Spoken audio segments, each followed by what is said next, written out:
And now, another exciting episode of As the River Churns. We have a special guest with us today. Where? Right there in the middle. Ken Massey, our chaplain. I apologize that Billy Bob could not be here today. That's all right. You're taking more of an official That's right. role today. He is actually out on the range. He's out on the range. Sequestered. Okay. He's having a long, hard time with the cattle drive. The problem is keeping the cattle 6 feet apart. I hate that when that happens. Yeah. Yeah. Well, I think we want to pay homage this morning, right? Or this afternoon. I think we want to pay homage to our band. Exactly. So you all heard the theme music as we turned on the show today, and we want to thank Rachel Dunn and the River Landing Band for providing that for us. Thank you all. So, Lisa, I think we have decided that we're going to start our show off with a trivia question. Yes, so the trivia question today was provided by resident Jim Kalaki, and the question is, what is the longest river in Britain and Ireland? So the question is, what is the longest river in Britain and Ireland? So if you know the answer to this question, and Tom, can they use their phones to find this, or do they just need to? Oh, yeah, no. You can't use Google. Don't use your computers. Don't use your phones. That would be cheating. Okay, so no cheating. We don't encourage that. We don't encourage cheating. No, please don't cheat. You can't ask Alexa either.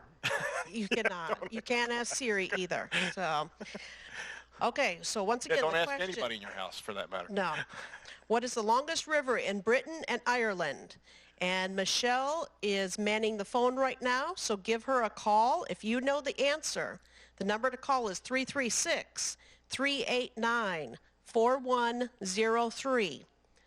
The number once again, 336-389-4103. As soon as Michelle gets the right answer, she will stop answering that phone. So if you continue to call in and you don't get answered, it must be we already have a winner. So we'll announce that later on in the show. And Tom, what's the prize today? Well, I think we have something that, since the toilet paper went over so well, we decided not to repeat that. So, and now that residents can get a roll of toilet paper at the front desk if they need it, I don't think that's an appropriate prize anymore. Okay. So we found something that we thought might be good for a rainy day.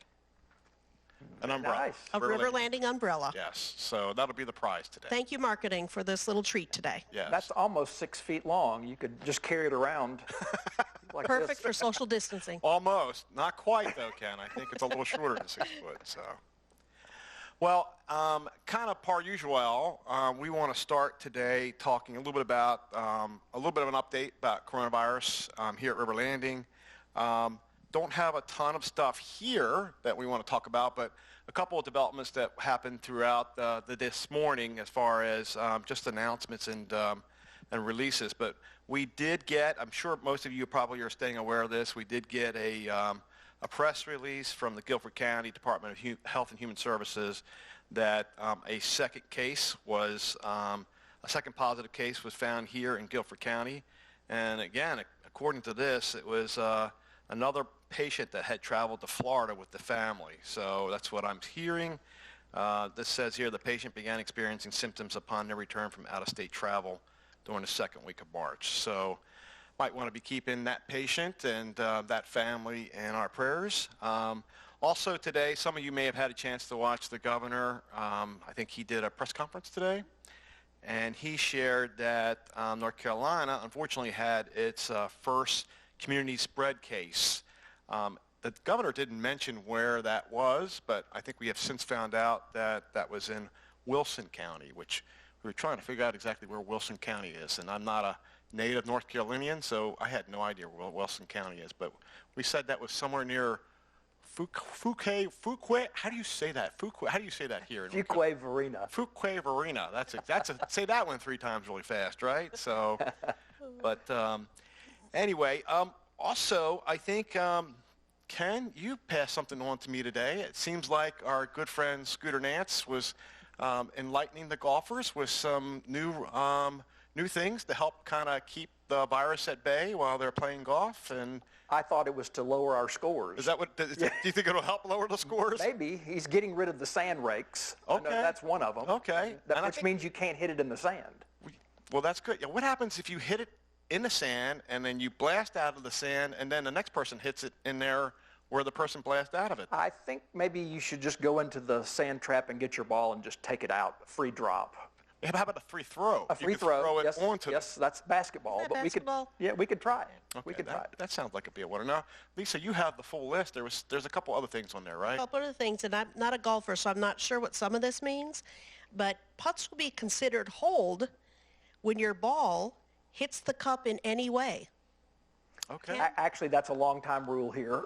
Okay. We consider putts to have gone in if they almost go in. Oh, okay. So That's a river landing rule. Yes, Wow. yes, they're just changing it. They're going to not put the little metal part of the hole down into the ground all the way. It's going to stick up above the edge of the green. And so if your ball hits that edge, it bounces off, but you consider the putt hold, and you don't have to go down to the hole to retrieve the ball. I see. And you don't have to touch the flag to pull it out or do any of that stuff. Oh, that's smart. Okay. That Yeah. makes sense. Yeah, So I think that- it's going to be good for 2 strokes around. At least. Yeah, yeah, yeah. Golf's changed a lot since the last time I played. That's pretty good. So that makes sense for the next statement then. We ask that you don't remove the flag stick from the hole. Yeah, that's good. It's more than 6 feet. So That's the way I I understand take it if you have 2 1-foot putts for 2 people, you have to make sure that you're keeping your 6-foot. So I guess you have to kind of back off while the other person's putting. Right. Anyway, We usually give putts inside 6 feet anyway. Oh, so- okay. Well, there you go. That's perfect. And Scooter said, just remember, 10 people or less while gathering. Oh, yeah. You can't. And no handshakes after the round, which is a tradition. It's a very old tradition Yes, of it shaking is. hands. That's true. And we're going to bump putters or do something else like that. Okay. Well, some good stuff from Scooter and Yes. keeping our golfers safe. I think Yes. that's awesome. So thank you for sharing that with us. So, Lisa, I think we're going to do some questions, right? We had some, after yesterday's show, we had some folks send in some questions, and we've had folks send in trivia questions, and we've had folks send in, what else did we have them send We've in? had some suggestions of jokes. different jokes, which we expected. The talent, we've had that suggested to us. People have been volunteering other people that they maybe don't even know they've been volunteered to join us on the show. Yes. So it could get very entertaining here. We could use some photos, though, right? Yes, absolutely. So we're trying to do a photo of the day, so please submit those to mijones@riverlanding.sr.org. It's Am I Jones or Am I Not, right? It's M.I. Jones. Am I Jones, yes. Yes. But we do have 3 questions today. The first one, the hallways and pathways are so empty. Is it just that residents are staying in, or are there fewer of us? Some perhaps writing this out elsewhere. Invasion of the body snatchers. Yeah, I hope not. Jeez Whiz, right? So I just think that there's a lot of residents that are kind of hunkering down at this point, and so we're just not seeing as many folks in the hallways. And, you know, whether we like it or not, that 6-foot rule makes it a little harder for us to be able to greet each other and mingle as much. And so that's my guess is what it is. My cousin Sherman. Yeah, here we go, yeah. I mean, is sequestered in the basement of his mother's house playing video games all day. He loves this. He hopes the coronavirus goes on for months and I months bet he and does. months. Oh, my gosh. That Sherman. I thought he was on a date. Wasn't he supposed to be on a date? No, he came back. It didn't work out well. Oh, that's right. You told us that. Yes, thank you. Okay, next question. Can we bring containers for the hot bar and beverages so we reduce the amount of trash generated by using the styrofoam containers? Great question. It is a good question. And I wish we could say yes, but unfortunately we can't. We're governed by cross-contamination rules that is put out through The health department through the health frowns on department. it. And so Yes. that's just not something that we can do, unfortunately. But that's a great idea. I wish we could do that. Last question. Will we be able to procure a small supply of sandwich makings like ham, pimento cheese, chicken salad, or whatever else? Yeah, so I think, as we mentioned yesterday, for those of you that were watching yesterday, we have a temporary dining plan in place at the moment. That'll get us through this weekend.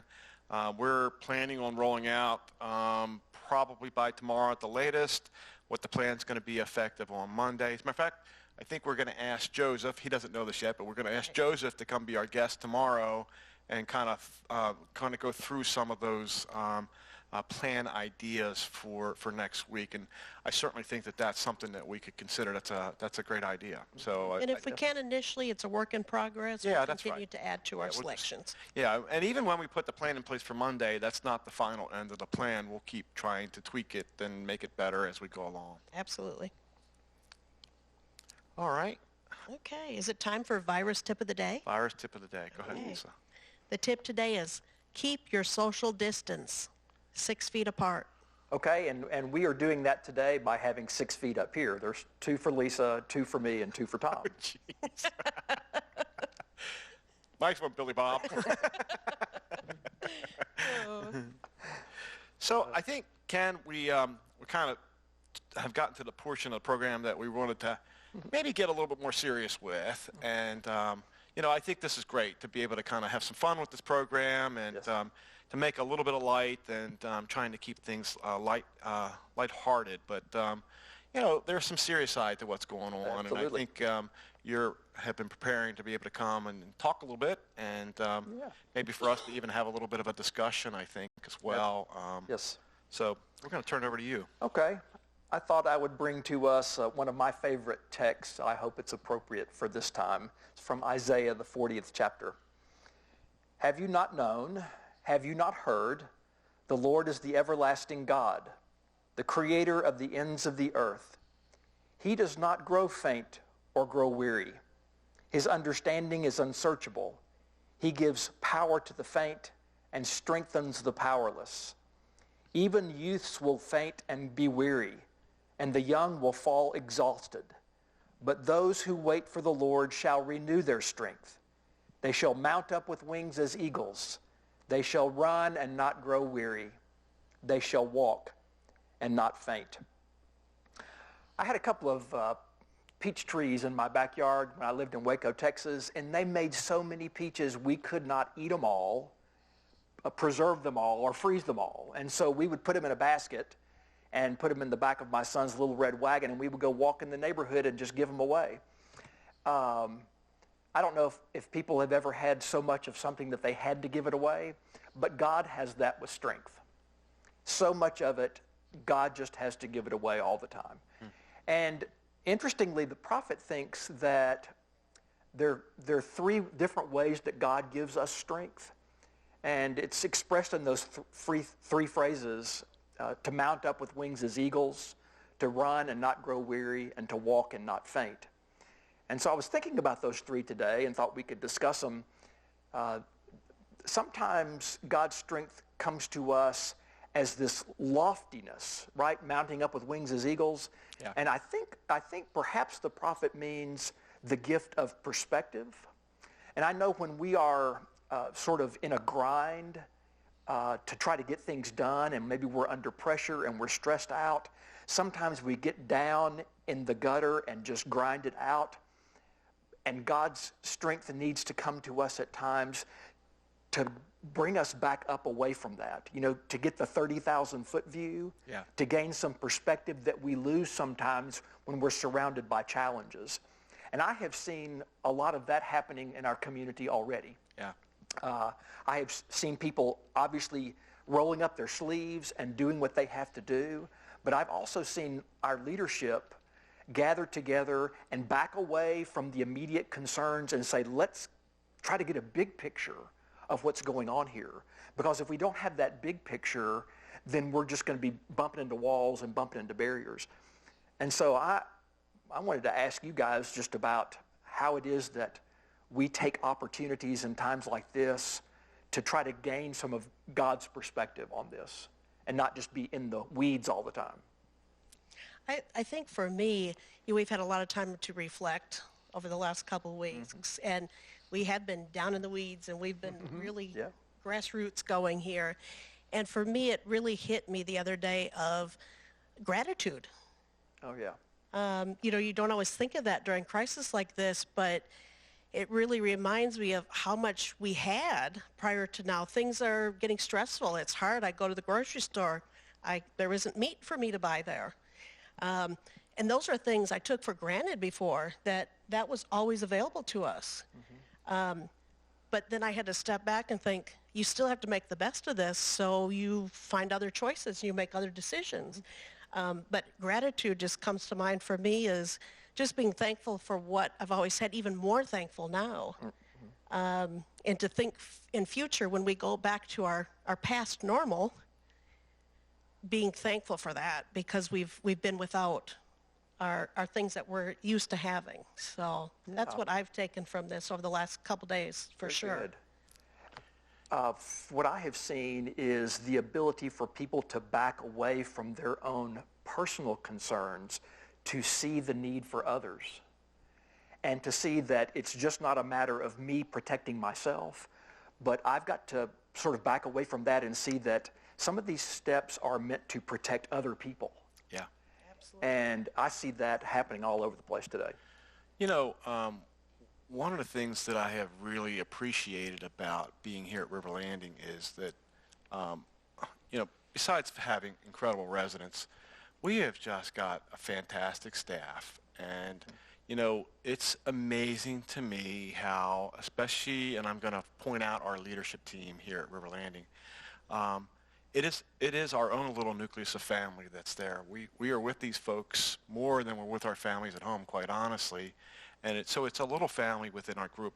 But it is amazing to me to see our team come together in a crisis with the Lord's help. And, you know, because we always bring the Lord into this. This is, you know, as far as I'm concerned, we shouldn't be doing anything without the Lord because we'd just be spinning wheels otherwise. But, you know, just it's amazing to me the talents of the people that we have and how they fit together in this jigsaw puzzle that we put together. And we, you know, piece by piece, we just kind of go after this thing. And we don't stop until we finish the puzzle. And so that's kind of the way it feels to me. I'm a big jigsaw puzzle person anyway. You know, I mentioned yesterday I'm living on campus, and so I brought 3 jigsaw puzzles with me. And I'm not doing them all at once, of course, just one. But it's, you know, to me, this is just another jigsaw puzzle that we're trying to solve. And we've got the right people in place between the residents and the staff to finish this jigsaw puzzle. And it's cool to see the Lord use people in different ways to help us accomplish that. Absolutely, absolutely. So this is the strength from God, and sometimes it looks like mounting up with wings as eagles, but sometimes it looks like running and not growing weary, which I think is a word for perseverance. Yes. This may be a long run for us. We don't know how long it will be. Right. And I remember when I was a runner, there would be a time when you thought you could not keep going, but then you got this second wind. And I think that's what the strength of God is oftentimes, is an ability to persevere even when you're feeling lots of resistance. Yeah. And we will get there. Yes, we will. Together as a community, but we will also get together in tapping into that strength of God to help us keep going. Yeah. So I'm thrilled about that. And the third one is this idea of walking and not fainting, which doesn't sound like strength at all. I mean, we have residents here who it's success for them to be able to walk across the room and not fall or faint. Right. And we look at that as human beings and say, that looks like weakness to me, but sometimes the strength that comes from God is an ability to be strong when you are in the weakest moment of your life. And I think that is an inward gift. St. Paul talks about it when he says, I've learned to be content no matter what my external circumstances are. He had found this inner calm and this inner peace and this inner strength that only comes from God. And some of us may find that too in this coronavirus time, that we get tired of being inside, we get tired of not being able to do what we want to do, but also discover that God is doing something inside of us that we might not have known otherwise. That's interesting because, you know, I always think about the illustration, and I'm sure you all have heard this before, about the ducks on the pond, you know, that they look so graceful on top of the water, and underneath they're flappers Exactly. are going like this, going like crazy. Yeah. And I think that's kind of was our initial response to this when this started out is, whoa, we were ducks on the pond. We were just going like crazy trying. And I'm not saying we still don't have some of that going on, but I think, over time now, the Lord has just blessed us with this ability, this peace about us that has enabled us to just kind of, as you were saying earlier, just kind of being able to see that, you know what, we're together with the Lord's help. We can persevere through all of this. And I think even showing us adaptability. Yeah. That's coming out of this as well as Oh, yeah. We might need a lot of that. a lot of it. Yeah. Yes. Yeah. Because if this goes on for a while, this could be, especially having to adapt just to our show, over that time. That's true. So, that's assuming we don't get canceled, Ken. So we might get canceled. So. I have a friend who just spent 6 years in prison for financial crimes. He was the chairman of my deacons many years ago. And it was a hard experience, but his prison cell became for him like a monastic cell. He gave himself to reading and praying. And over that 6 years, he completely transformed as a person. That's awesome. Nobody wants to be stuck in their house. And I pray it's not 6 years, right? But regardless of the time, this could be an opportunity for every person in this community to go inward and to do some soul searching. Yeah. And to do some growing internally in a way that transforms them and equips us to be an even stronger community when we're done with this. Well, I agree with that. Yeah. We're going to be a stronger community, period, when we come out of this, no matter what happens. So that's good.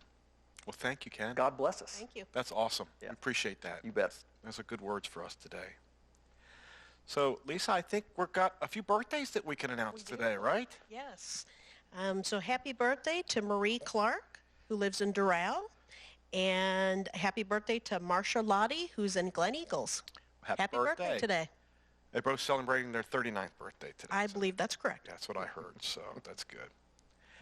And then I guess, Lisa, we need to figure out who won the umbrella. Do we have a winner? Okay, we do have a winner here. Michelle has sent me a message. And the winner today is... Well, let's see. We've got to have We have to have a drum roll here or something. We do. Okay. Hang on. I got Give Ken a second, and we'll have some Yep. special music. And here. the question what is the longest river in Britain and Ireland?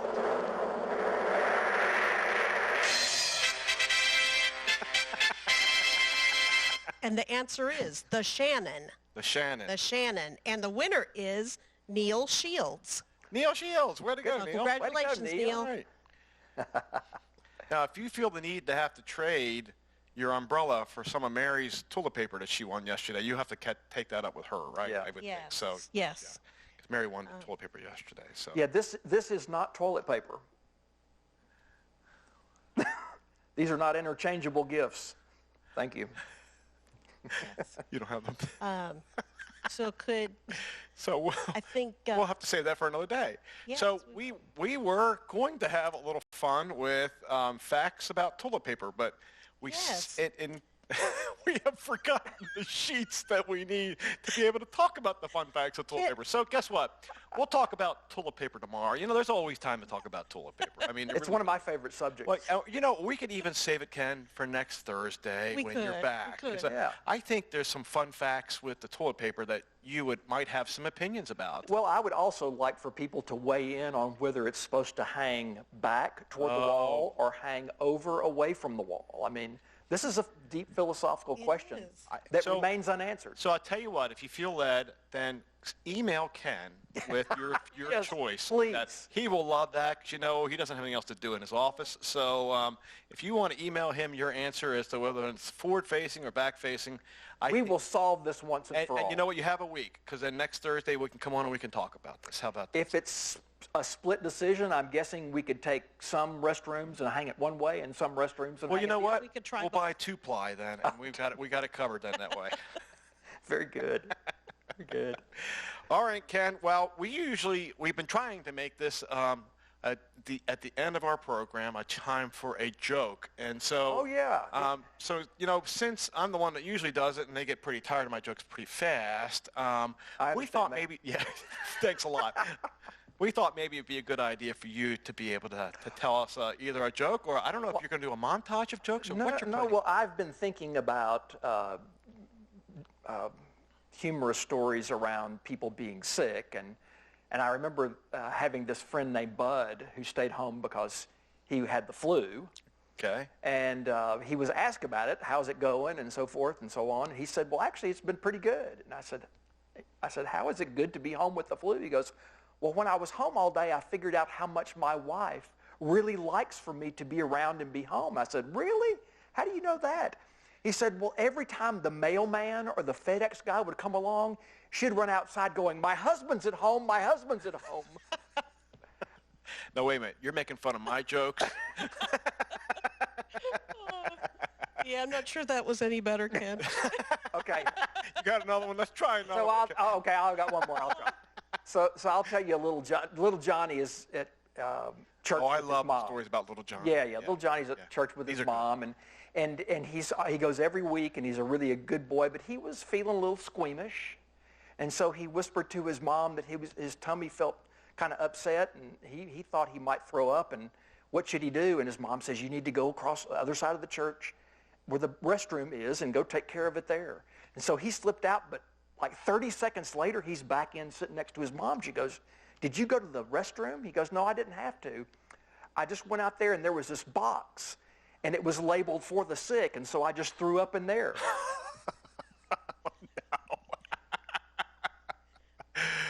Okay.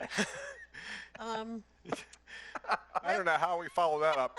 I'm not sure either. Maybe I should go and get the toilet paper comments, and we end on a different note. No, you know what, though? And this is not part of our little agenda, but, Ken, I really think it would be appropriate, and I don't want to put you on the spot, but Okay. I would love for you to say a prayer for our community, I'd be happy to. our state, our country, and really, quite honestly, this world with this. I would appreciate that. Absolutely.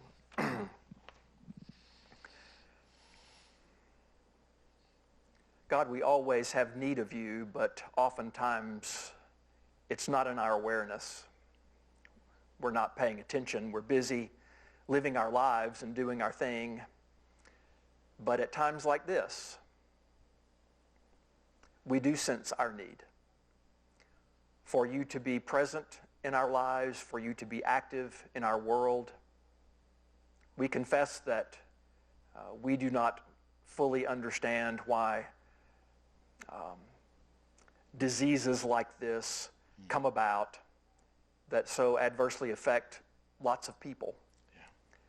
But what we do know is that you have called us in the face of this to be salt and light, to be your loving hands and your loving voice to the world that suffers.